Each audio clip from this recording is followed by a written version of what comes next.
We would like to acknowledge the traditional custodians of this land. We are on the lands of the Wurundjeri people of the Kulin Nation. We pay our respects to the elders past, present, and emerging, for they hold the memories, the traditions, and the culture of the Aboriginal and Torres Strait Islander people across the nation. Namaste and welcome everyone. Today we are back again with yet another episode, and the topic is scams. We all get scammed one way or the other in today's world of technology, and scammers on the increase using different tactics to scam people. And we have again with us Raj, Dinesh and Aaron to answer your questions in this Chai with Police session.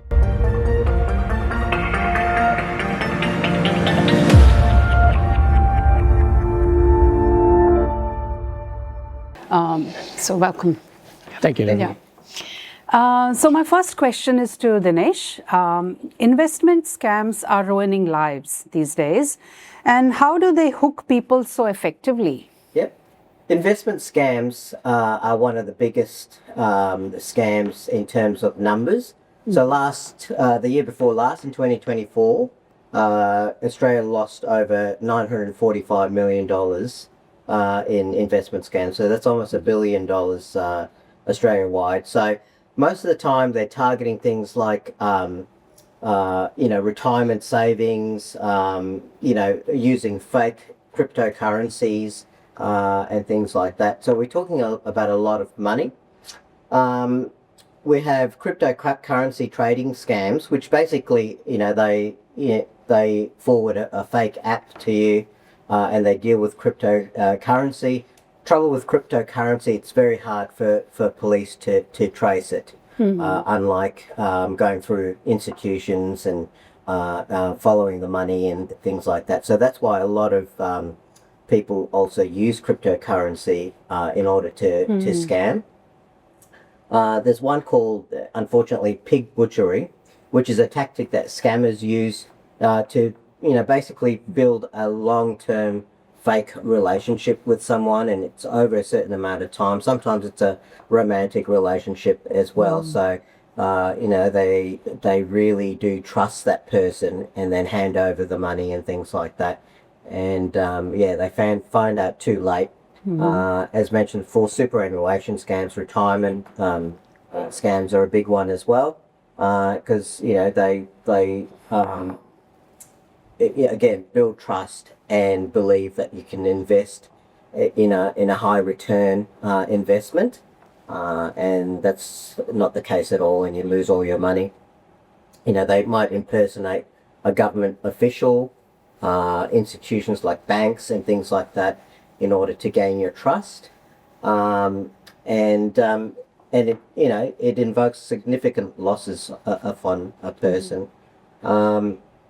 I actually met an international student who lost a lot of money. It was over $70,000.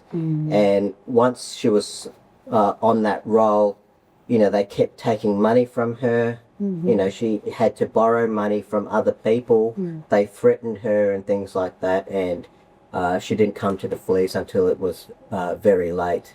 Once they've got your money, it's very hard to get your money back. So, the prevention part of it is the most important thing. And the government has done quite a bit lately to try and educate people and prevent this from happening, but it's still a big problem for us. That is a lot of loss for that particular person, like $70,000, especially when you are an international student struggling as it is, trying to make a living and study and paying fees and all of that. And on top of that, she borrowed money from other students and other friends and family and things like that. So, but once you're deep into the scam, it's hard to see a way out. And you continue to listen to them and do what they're telling you to do. And this involved cryptocurrency as well. Right. My next question is to Aaron. Scams are everywhere, but people from various age and different social demographics fall for it. So What is your opinion on that? Sure. Yeah. Yeah, so the scammers will use a variety of different tactics. So there's not people from all kinds of different educational backgrounds, ages can be susceptible and vulnerable to scams. Yeah. Some of the tactics that they'll use imply a sense of urgency. So they will have the person believe, oh, I've received this, I need to respond straight away. It will say, do this now or else there'll be consequences, especially in the text format. Sometimes they'll use the phone, emails, all of the different mediums you can imagine. We're seeing a shift towards AI as well. So they'll have automatic AI prompters where it makes a phone call and starts to gather information from you. The main purpose of all of these is to gather that person's personal information, their bank account details, name, address, date of birth, all of that kind of stuff. So even though it seems like it's coming from a legitimate person, they might even what we call spoofing the number. So for example, this is another tactic that they'll use where they pretend to be a government agency or another reputable agency, such as a telephone provider, etc. They do that because it's really familiar to the receiver. Yeah. So you get it and it looks like it's from Centrelink, from the Australian government, federal police, the list goes on. Those organisations are usually national. In the case when they're targeting people from Australia, it'll be a national governing body, or it will be an organisation where people recognise it. They go, oh, yeah, I have a Telstra phone, or yes, I have a tax file number, so it must be for me. Yeah. And they want that person to quickly act so that they can start getting their information. It's really important that people realise that agencies such as the tax office, Centrelink, linked, like so where we do pay for our tolls and those sorts of companies, Telstra, they're not going to randomly send you a message asking for your personal information. If you are in any doubt, you contact that agency directly. So in the case of a telephone or if it's government, call that department or send them an email through the official channels. Don't respond to those texts, emails, phone calls, because it's almost certainly a scam. 99.9% it's a scam. Again, they want people to make a quick, rash decision. Sometimes they'll even put deliberate typos in there so that you oversee that and then you just straight away start sharing your information. Another common one is remoting into someone's device, so typically their laptop or their computer. They will call a person, claim to be from, for example, Telstra, and then install some third-party software which gives them access to start going into your personal information. They can steal files, bank account details, etc. Again, almost always it's for financial gain, but sometimes they'll use elements such as blackmail to say, hey, look, I have your information now, so you need to pay me X amount or else I will share your info on the dark web, etc. Yeah, so it's quite complex, but the main messaging is around when you receive that, have stop and think, is this legit? If you're not sure, ask someone, a trusted person. Yeah, it's very important to distinguish between, what is a scam and not. One technique I use is if I get a call from someone, say I'm calling from the bank or whatever service, and we have whatever we want to talk about this. I said, I'm not expecting this call. Sorry, I don't want to talk. I will call the service myself when I have time. Yes.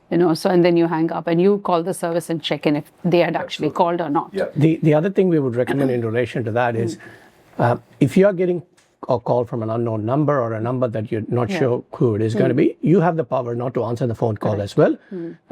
If you want, you can set up a voicemail without your name or anything, and then they can leave a message. Of course, if you're expecting a call from someone, you're going to answer it. If not, don't even worry about answering the call. And if it's really urgent, they can leave a message or send a text message, and you have the power of control whether to answer those phone calls or to respond to those messages. So keep it that way. Yeah. And some of the newer voicemails on the latest devices will actually answer the call, and using AI, the person calling leaves a quick message. Then the receiver of the call gets a message saying, this person is calling about this. And then you make an assessment if it sounds dodgy. It will also, the newer devices will pick up if it's a scam call or not. Sometimes, not always. They can still slip through the cracks. Some of our telcos intercept millions of calls, but there's still the overseas, hackers and scammers are still finding ways to get through those safety nets. Which is why it's important that if you've got a mobile phone to upgrade your mobile phone like operating system every now and then, because with new technology, you've got a little bit of safety, extra safety, so to speak. So The next question is for you, Raj. What are the most common scams currently affecting the Indian community in Victoria? Well, Dinesh did mention about Yeah. investment scams. Yes. That's a big one. And also, Aaron touched base on the tactics that they use. Right. Yes, I'm going to answer that question. But in terms of the tactics, apart from the urgency, they also create that element of fear in you. And then they use a bit of secrecy, so to speak. So they just wanted to make sure that you don't provide that information to any other person. They kind of rush you through when they are applying tactics and stuff like that. But apart from the investment scams where cryptocurrency is involved, the other thing is the impersonation. When I say impersonation, the impersonate as a police officer, not necessarily wearing the vest or anything, or not going to people's addresses or anything, but sometimes they just call over the phone and then say that I'm going to arrest you and things like that. I still remember when I was working at Forest Hill Police Station, someone answered a call and stated that they were in a bit of a trouble or warrant or something of that sort. And the number appeared on their phone screen as if it's a call coming from the police station. But usually when the police officer we call from a private number. So again, if in doubt, just call us back. So she called us back and then I spoke to her. She was still not convinced it's police station or not. So I asked her to come down to the police station. When she said, okay, when she saw me as like in the uniform and stuff like that, then she believed. So you just got to be a bit careful about that. And in terms of the other impersonation scams is like contacting from banks, ATO, MyGov and things like that. Again, like Aaron said, that spelling errors and all those things you got to watch out for. Again, the bank is not going to call you out of the way to say, this is what has happened to your bank account and stuff like that. So again, if in doubt, even with the phone number, just go directly to the bank and then they can sort it out for you. The other thing generally with Indian community is, there's a lot of arranged marriage culture. So there's a lot of fake matrimony websites and the romance scam is a big thing as well. So especially if you are trying to lodge all your details on the matrimony website, just be a bit careful, do some research and find out what it is. And the other thing I would say is, again, during festive season, especially Diwali and other seasons, there's a lot of fake online kind of shopping scams during festive season as well. Because yes, nowadays people can order everything online, but also if you can go to the store instead, if you've got time, just do that in that way. But again, if you want to buy it online, just make sure you spend a little bit of time. Don't just buy stuff just because it's cheaper online and things like that. So these are the things I would say that's pretty much happening. No, good. And again, from time to time, a lot of other things would happen. But on top of the head, these are the things that I could think of. Thanks for that information. Dinesh, if someone realizes they have been scammed, then what are the first 3 steps or things that they should do? Yep. So first, you really have to verify, where it's coming from. So if you receive an email, it's always a good idea to see who has sent you that email and the email address. A lot of people will create a fake agency almost a government agency, but the end of the address might be different. It might not end in .com.au. It might be an American site or something like that. So always verify that. And once you realize you've been scammed, the second thing you have to do is really cancel everything in your communication with whoever it is. Block numbers and things like that. So don't communicate with them anymore, because any more communication might cause them to get more money from you as well. And of course, the third thing is you've got to report that scam. Look, there's some scams that emanate from overseas, and it's very hard for Victoria Police to chase up things from overseas, because our jurisdiction is really what's happening in Victoria. But if the offenders are in Victoria, there's a good chance that we'll investigate it and find out who it is at the moment. So that's a pretty big thing. So come and tell us and let the police officer make the decision about whether or not we can pursue with this case.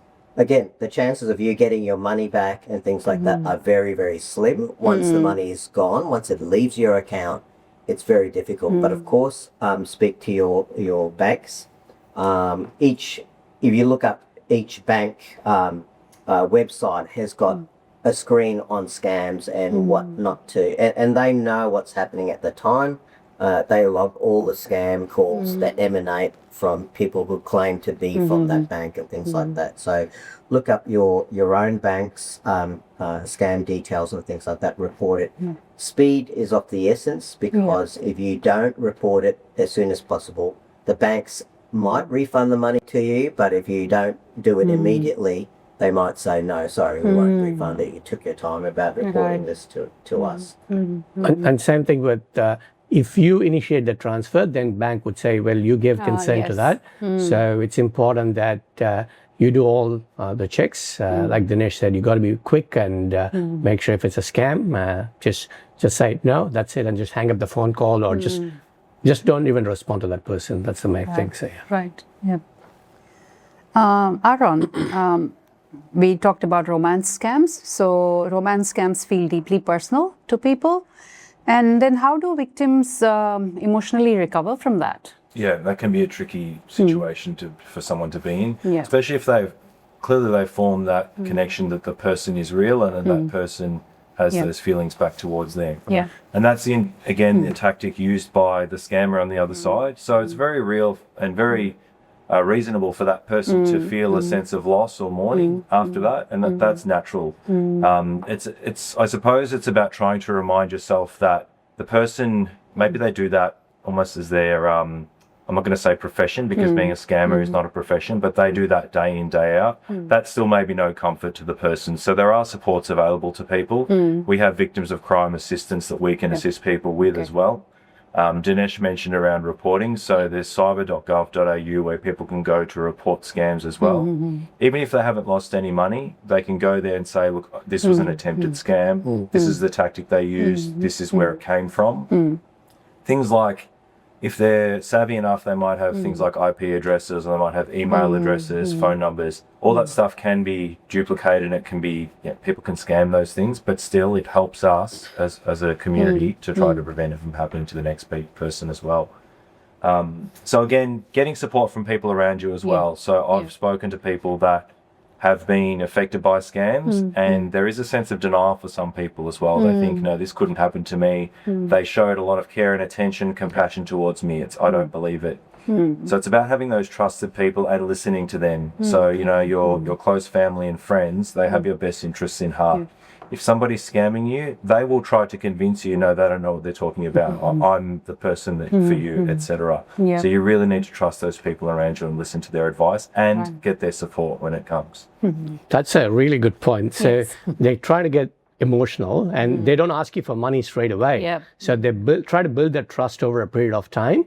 And even if they are in the wrong, you're going to go and defend them, saying that no, they're right. So that's the sort of tactics that they use. Yeah, as it's well, like manipulation, emotional 100%. manipulation. Yeah. Especially if you have got no friends, family, or no associates or anything at all, unfortunately, then only one person is talking to you, then you'll feel really comfortable talking to that person, and then you'll go a long way to support them, even if they are in the wrong. The other thing to remember is a lot of frontline bank staff are trained to pick up on key indicators as well. So when someone comes to a teller to transfer money, especially when it's cryptocurrency and things like that, they will ask a set amount of questions about where this is going to, how well do you know this person, and things like that. And that's where sometimes, a lot of people avoid it, because, again, the bank teller isn't emotionally invested in what you're going through, whereas you are, and you can't see it for what it is. So a lot of scams are actually stopped at the bank teller, and they won't transfer the money. Once they speak to the manager and say, I think this is a scam, they look into it and find out, and they do the research as well, and they find out it's not the case. That's a really good point, because I can relate to that, because of course, when you're coming overseas as a migrant, you work hard and do whatever you have to do, and then you send money overseas to support your family and things like that. First time when I went to the bank, Dinesh, I was trying to withdraw money so that I could send money overseas. And the bank staff asked me so many questions. It's like, why you want to do it? What's the reason? And stuff like that. It's like, wow, so many questions. At that point in time, I didn't realize the importance of it. But in hindsight, when I look back, well, it's actually valid. They're trying to protect me, which is why they ask you so many questions. We go to a bank, we go to any place, people ask questions. We get offended so easily or get uncomfortable. But they're all trained professionals. There's a reason why they ask you questions. So treat them with respect, and they know what they're doing. So just leave that in their hands, and they'll deal with the situation. So yeah, good point. Yeah. Yep. What scams target international students and new migrants specifically? See, there's nothing like these are the only scams that they get targeted and stuff like that. But when people are students, especially coming from overseas, Indian background or any other background for that matter, the first thing is they are vulnerable to Australian system. So they're not sure what's going on. They need a little bit of time to adjust to the situation here. So immediately the first thing that you look at is when they're coming over as a student, one thing is the visa. Visa would be an issue. So because they're on a student visa, there'll be so many things going on in their mind. I would need to become a temporary resident and then become a permanent resident and things like that. So for them to do that, they pick the wrong agent, unfortunately, agent who are not MARA qualified and things like that. So that's one thing where they get scammed so easily. And the other thing is immediately when they come overseas to Australia, the first thing is accommodation. Accommodation is a big thing. And students do get scammed with accommodation because before coming over to Australia, they do a little bit of checks online and they've been advertised about few websites and things like that. So they go onto the wrong websites, unfortunately, and then try to find a house. And say, for example, if a house is listed for, say, $500 of rent every week, online it might be listed for $250, like half price deal and things like that. I'm not saying all the agencies do it, but the fake ones do it, and then less bond amount and stuff like that. So they get text messages through WhatsApp. They think that they are talking to the real estate agent or directly to the owner. And they might even do a video call showing their face and things like that. But you never know. They're not even in Australia, maybe. So there was one incident, again, when I attended as a job. A Sri Lankan student came overseas from Sri Lanka to Australia. And he got scammed, unfortunately. I had to get the statement and things like that. But unfortunately, we couldn't track that person because by the time we do bank warrants and things like that, the offender is already gone or they're not even in Australia. It's completely somewhere else. Like Dinesh said, out of jurisdiction, it's not in our hands. So accommodation, visa, and just And bear there's with some me. romantic scams Yeah. as well that Right. affect students as well. Yeah. Yeah, these are pretty much the things that I would say. Yeah, like Dinesh said, romantic scam is another thing. So they're just got to be extra careful in relation to that. So yeah. What comes to my mind is also scams around education. So there may be, fake institutes popping Yes. up and luring, And fees. international. Yeah, Yes, we do yes. get a lot Mainly of, for fees. And when they land here, there is no such institute or there's Correct. nothing that Yeah, is there. Yeah. 100%. Yeah. And also we've had a couple of scams whereby they'll get in touch with a student and say they'll receive 15% discount if they pay by a certain date Yes. into this account for your school fees and things like that. And they believe that. And as I said, once that money has been transferred and you knowingly think that's the correct thing, the banks won't refund that money. So it's very hard to chase up and things like that. But we've had some students with school fees type scam. Yeah. Education is one thing, but straight after education also is the employment scams. Employment, yes. So that's yes. another thing that they got to be really careful because I'm sure in India, I've done that as well, where if you wanted to get a job, you have to pay something for the recruiter and things like that, outside agency. And they are all legitimate. And they think that the same thing is happening in Australia. And they pay money, extraordinary amount of money, unfortunately. And they just lose the money and then they don't get it back. So you got to be a little bit careful. Even though it's slightly expensive, go to the trusted websites, do some research. That's the first thing. Don't jump into conclusions straight away. Take your time before you take a call. Correct. So Yeah. A lot of the times, you might also think that you're being ripped off, that it's a scam, and you might go and report it to a police officer.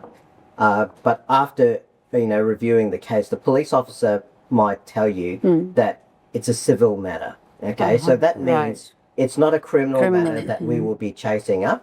A civil matter means that you've entered into some sort of contract with that person, and that person hasn't obliged you with whatever services it is, and that's got to be taken up in so many different ways. It might be VCAT tribunal or something like that, and try and get your money back. So you'll hear that sometime from a police officer saying that this is a civil matter, I can't pursue it any longer.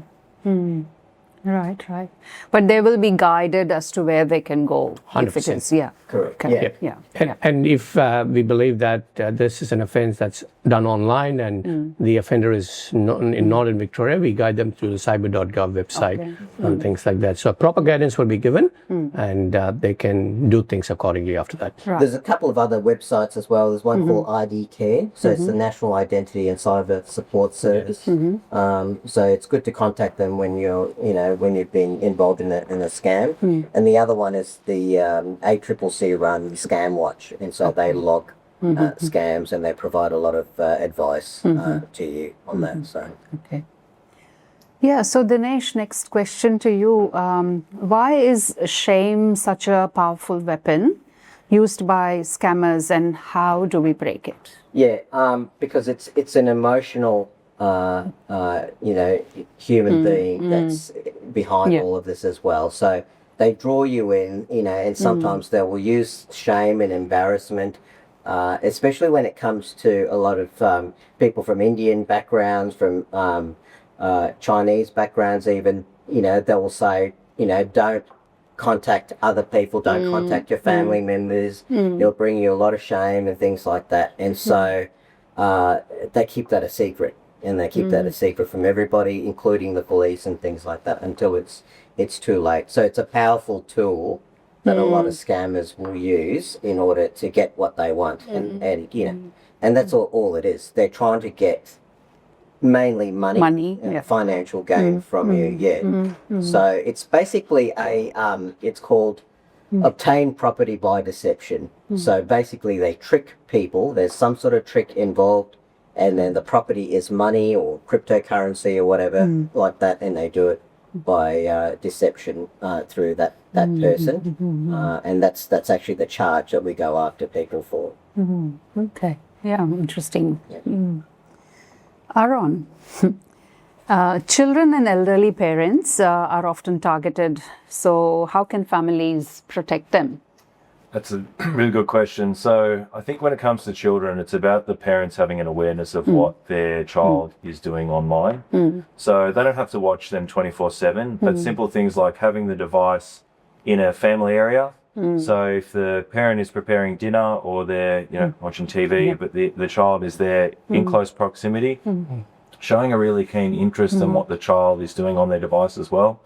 So not just saying, oh, here's 2 hours with an iPad, just go do whatever you want. Yeah. That can be problematic. Yeah. Actually asking them, hey, what are you up to at the moment? In a genuinely interested way, not a prying way, because then the young person will share that information with their parent or guardian. And who knows, you might even be able to share those experiences together. More and more parents are in a position now where they might do gaming, whether it's Minecraft or whatever they're into, they'll engage in those activities together. Which again, that's building a positive relationship, but you're also aware of how the game works, any potential vulnerabilities or ways it could be exploited. There are other games, and there's too many to list, and other platforms where young people can be exploited. And that's not just for, less so for money, but it can be for things like explicit material from the young person. So many cases of where child exploitation material is produced, the photos have been taken by the young person, but it was by somebody who's groomed them on the other side. So they might use a popular gaming platform to start that relationship with the person. If the young person doesn't have any guardrails in place, they might think, oh, this is just a genuine person, they're my age and they have got the same interests. And if they're not fully aware of what's going on, they can be exploited to generate images and stuff like that, which is a little bit very alarming for people to consider, but it does happen. So again, it's around being aware of what the young person is doing online. And same goes when it comes to other communities. So if we're talking about seniors and elderly, again, there are many, many people, and we see them every day in their 80s, 90s, who are really tech savvy, and they're not a concern. There's probably more people who just haven't, who might have a whole new device, or it's their first smartphone, and they start navigating and they start downloading all these apps. Most apps that are in your Play Store and App Store are safe, But you do want to check what the permissions are for those individual apps. So instead of just blindly going, oh, that looks like a great app or game, or download it, go into and find out what that app is going to get from you. Sometimes it will just ask for your email address and basic things like that. But there are also apps out there that will want more information. A good example is where, and we used to have apps where it was a torch, so you press it and it's a torch. Now that's built into the phone. But some of those apps were asking for all personal data. So the companies that are making these things, they always want something from their end user. So you need to be mindful of that. And the old adage that if it sounds too good to be true, it probably is. That's a really good thing to consider. If you think you're getting a free offer, and this was mentioned around like rental scams and the like, if it sounds too good to be true, there's a really strong chance that it is. So it's really important. There's no way of making money quickly as well these days. So you know, if you know people are conning you with the fact that you're making money quickly, then you've got to think, okay, how is this being being done? What's happening here? But the other thing I was going to say with the apps is a lot of apps will have credit cards and things like that attached to it. So if you're not monitoring what your kids will do, that's true. Yep. They're online buying 100%. all sorts of things or whatever attached to that app. So definitely, and that's a trap that many parents have fallen into. These days there are more checks and balances in place. So again, it's knowing if you've got a device which is being handed to the young person, the parent needs to have some controls on it. So when it comes to financial, as Dinesh mentioned, don't have an open credit card where they can just hit any microtransaction and rack it up to tens of thousands of dollars, which does happen. It has happened before. Make sure that you've got some knowledge. So there needs to be, if they're going to try and buy something, the notification goes to the parent. So, oh, look, they're trying to purchase a $100 fortnight skin or something like that. The parent can say, oh, no, let's not do that. And it's up to the individual. Some parents might have a certain allowance for their child, and that's healthy. But yeah, there's checks and balances that you can put in place. And when you're unsure, it's a case of doing a little bit of research. So we have more and more tools at our disposal now, thanks to some of the AI. And AI can be used for really positive reasons. So use, whether it's Claude, Gemini, Chat, any of the main ones, and ask some of these questions. How can I prevent this from happening to me? What are some of the warning signs? And if I'm providing this device to my 12-year-old son, for example, what checks and balances can I put in place? Right. Yeah. See, the other thing with senior scams is people pretending to be tradies. When they do door knock, especially when it comes to senior people, they let them in and then they talk to them and stuff like that. It's simple things like putting a sticker like "Do not knock on the door, salespeople" and things like that. You can just contact Consumer Affairs Australia on 1300 133 408 and probably get a sticker from them as well. But put the sticker in place, and especially when it comes to Indian parents, because they bring the parents on a tourist visa and things like that. So when they see people on the street that speak the same language and they have a connect, there's an opportunity for a scammer to scam them as well. But parents, given that they've pretty much used to Indian culture where they talk to a lot of people, all of a sudden when you come to Australia, you don't have any friends or family to talk to. You see a random person on the street and you bring them in straight away. So just try and avoid all those things. In that way, you don't become the victim of scam as well. So, The other thing that I was almost caught up to years ago, and it was still happening now, it was on TV last week, is tradie scams where they do a door knock on your home and say, look, we can do off your roof and paint it up and everything like that. And normal people would charge you $5,000, but we'll charge you $3,000 for you today, that sort of stuff. And I got caught up. Well, luckily, they did an all right job on my roof.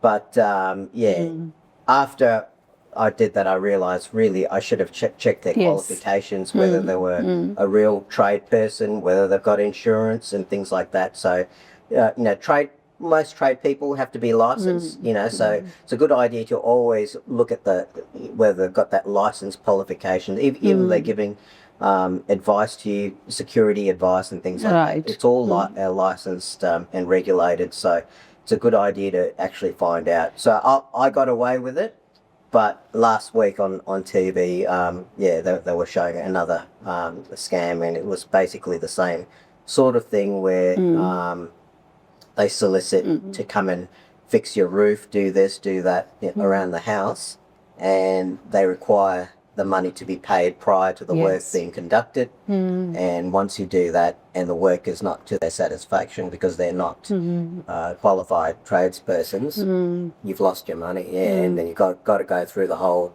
thing and trying to get your money back. Tradies do an amazing job. We've got a lot of respect for them. Yes. It's only the fake tradies or the false tradies that we are talking about. So Yeah, and they come well prepared as well, the fake tradies. They have a lanyard and everything and all that, but it could be all just fake. Correct. And the idea is do your checks and balances before you sign up to anything. Yeah, so the next question now is to Raj. How does police in Melbourne respond to reports of scams? You might have answered that already. And what measures are in place to investigate and prosecute scammers? See, in terms of response, just before response comes the proactive measures that we need to take. Because put it this way, police will not be there and cannot be there at all the places at all the time, which is why we do a lot of proactive work. One such work is doing this Chai with Police, with IndianCare. And also when it comes to universities and schools and stuff like that, we go out, and then also we go out to do a lot of personal safety presentation. And especially with elderly community, we go out and do scam presentation and things like that. So we prepare them, and in that way they are well informed and they don't become a victim of scams. So that's one thing we do. The other thing is once they become the victim of a matter, it's really unfortunate. We feel sorry for their situation. Like we discussed before, we take reports, and if we have to refer them to cyber.gov website, we do that as well. And then like Aaron mentioned earlier, we do referrals for victim support. And if they are in any financial constraint, financial counseling referrals can be done. All those things will be done. And then once they become a victim, so if it's something that the uniform members cannot investigate, then it becomes so the CI, which is the Crime Investigation Unit, they take care of the services. So on their behalf, we give them a fraud pack where we get all the information. It's like 10 pages or whatever. You have to fill in a lot of information and get them to sign a stat deck and things like that. And then we hand over the documents to CI, and then they would investigate and find out what has happened.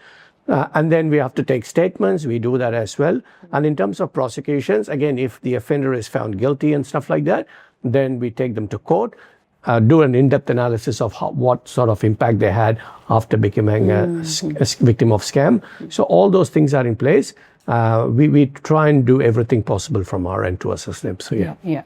The other good thing about reporting scams through official channels and things like that is if you're not a citizen of Australia, you might be able to get special assistance from your consulate as well, Consulate General. So once you inform them and say, look, I've been scammed, I don't have any money, I need to find a way of getting home to my own country, this and that and the other, the Consulate General will be there to help you, and you can show them all the reports and things like that. So it makes it all official, and they can even provide more referral for you. So that's a lot of people know. are here to help you once you're a victim as well of any crime. Really, it's a matter of recording it. But we don't want them to be victims. That's the bottom line. Right. Prevent it. That would be amazing. Yes, be careful and not let that happen. In the first place, And the other thing is, I know it's a long podcast, but I don't know how many people check their bank account every now and then, because there could be some fraudulent transaction that might have happened. So make it a habit at least once a week. Just go through your internet banking just to see if all the money is tallied and it's all working all right. If you have any issues with that, just nip it in the bud. Just contact your bank, because without you realizing it, $2 every week, you won't even notice. So one person, $2, imagine 100 people are getting affected. That's a lot of money for the scammers. Correct. And what used to happen, even at ATM, devices, they used to put barcode readers and things like that on the devices, and what they used to do is then skim $2 from each person that's used that ATM, and people never notice that, and they'll go, okay, I didn't use that ATM on that day, so how did that money go missing? But once they know your PIN number and your barcode and things like that, hackers can do some wonderful things these days to steal money from people. So So, speaking about what hackers can do these days, Aaron, are there any emerging trends and new tactics being used by scammers in Melbourne? They're always evolving. So with technology, especially with AI, so it's probably the most advanced period in history in terms of this type of activity. The only two things I'll add that haven't been spoken about yet is the use of gift cards. So if somebody says to you, "Oh, I need you to pay me in gift cards," that's a big red flag. So much so that the supermarkets and other big retailers will have a sign saying, "Are you being asked to pay in gift cards?" Because it's going to be a scam. So the teller, but they won't always pick up on this. The cashier working at the counter might say, "Oh, why are you asking for $500 worth of Google Play vouchers," for example. That's a huge red flag. So be aware of that. The other thing is virtual kidnapping. So we see where a person overseas realizes that, say, in this instance, two parents have sent their child to Australia from India to study, which is fantastic. But then once a third party figures that out, they might actually try to exploit the parents and pretend that their son or daughter has been kidnapped. Okay. So they commence this negotiation with the parent or guardian via text, and they'll do it in such a way where maybe the parent isn't able to contact their child anymore, or they'll say, "No, don't contact them, because if you do, this is what's going to happen." And Right. make it quite dire and threatening. So it's really important that parents who, especially those that have remained in the home country, in this instance, if they've remained in India, they're aware of these types of scams and be able to check in regularly and have other means. Like, so for example, if you're using WhatsApp, have a backup where you can still contact them, because if WhatsApp goes down or they're not able to do that because they got blocked, they can use an alternate means to get in touch with their son or daughter. This is new information. I've learned this today, that there can be a virtual kidnapping. Yeah. And in a situation like that also, usually what happens is the parents contact their local law enforcement agencies, but rather we recommend to contact Victoria Police if it happens in Victoria, because we are the first responders here, so it's better to contact us. But again, unfortunately, they're trying to do their best, but it's important that they contact us right away. So And they can contact federal police as well. And if they go online, they can work out which is the best agency to assist them, especially if they've been extorted out of some money. They have become a victim of crime, and it can be investigated. But honestly, if it's coming from international and it's a syndicate, it is really hard to track and to prosecute those matters, because we're relying upon other jurisdictions. So the local police, if it's originated from another country, we need to work with them at a federal level, and that can be challenging. It's unfortunate, but we get a lot of international students involved in what we call virtual kidnapping, basically to extort them and extort money from their parents mainly. Wow. Okay. So the next question, it could be Dinesh or Aaron. Can you let the viewers know about rental and bank impersonation scams? We have talked about the bank one in detail. We have done that. And banks. I actually think that question is answered. I think we have. So just to recap that, just be very careful. Check your emails properly. Don't answer them. Don't answer phone calls which are fake. Rental as well. Same thing. If you're overseas trying to rent from there, make sure it's all legit. Another thing I'll add, especially about other trends, is that sometimes they will impersonate a legitimate company and change the letterhead they'll change only the banking details. So you think you're paying a legitimate person because you've got an invoice to pay for some services. Maybe you got $5,000 worth of building done to your house, and they'll intercept it and actually change the banking details. So that's why it's important when you go to pay those large sums, you check with the institution. You can check with your own bank and say, "Hey, I'm about to transfer this money. Can I check the credentials that it's going to this account?"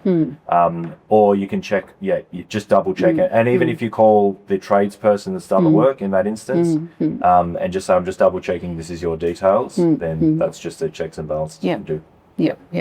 And look, we're up to $945 million. Wow, yes. If that was in 2024, I dare say it's almost $1 billion now. It's happening to a lot of people. So, don't get embarrassed, don't feel like, "Oh, I was so gullible, why did I believe them?"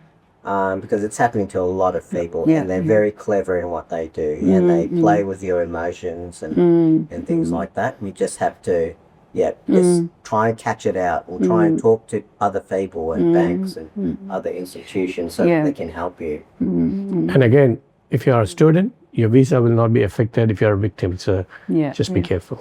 Yeah. Also, they use a lot of AI to generate voice of your family members and then ask for money, you know, if they know that the person is like that example of a student being here and parents being overseas. They might use AI to generate voice messages. Correct, we've had ones with like a daughter or son calling the parents and saying, "Oh, I'm stuck here. You know, I need some money quickly to transfer." But once they get those details of the transfer, they can go back and steal more money from you. Have a password for your family. Correct. So it could be a simple password. Just Yes. and then use it. So, so just do all those little things. It can make a little bit of difference. Yeah. So the last question, Raj, what sort of support is available for a victim of scam, and what are the ways to report it? We have discussed this, but if you could just Aaron recap. did mention about it, and then I spoke about financial counseling and things like that.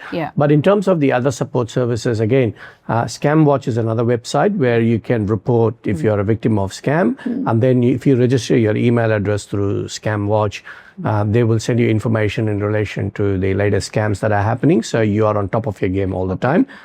So that's scamwatch.gov.au. Again, speak to your financial institution as well. They'll help you with certain things, especially if they didn't do the checks and balances as well that they're meant to do. They'll give you help. You can reach out to Victoria Police, of course, if you are a victim of scam, and if it's an immediate matter, just call 000. If not, 131-444, or go to the local police station, or go to the website and report it as well.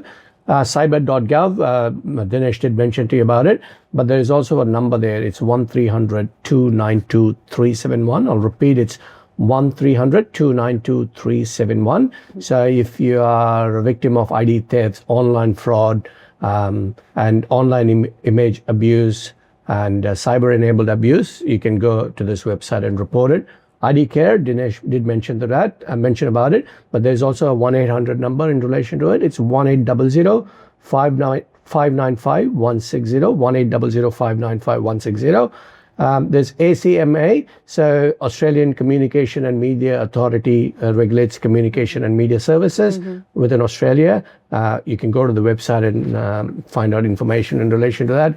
ACCC, we did talk to you about it, and then the Consumer Affairs of Victoria, where in relation to door knock and things like that. So these are the things that are available, and then referrals and other support services we do provide.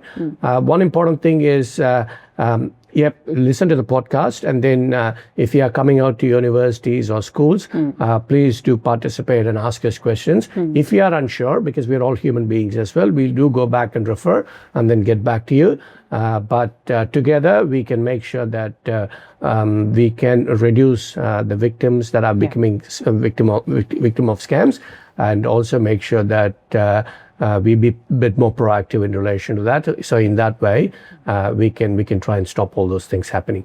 Yeah. So thank you very much, Aaron, Raj, and Dinesh. A lot of information here for our viewers to take away.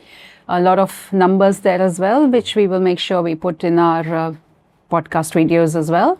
And yes, if viewers have any questions, you're welcome to write to us, and we'll make sure that we get the answers for you. So thank you very much, and see you again for our next episode, which the topic we will announce shortly. Namaste. Thank you, Dhruva. Thank you.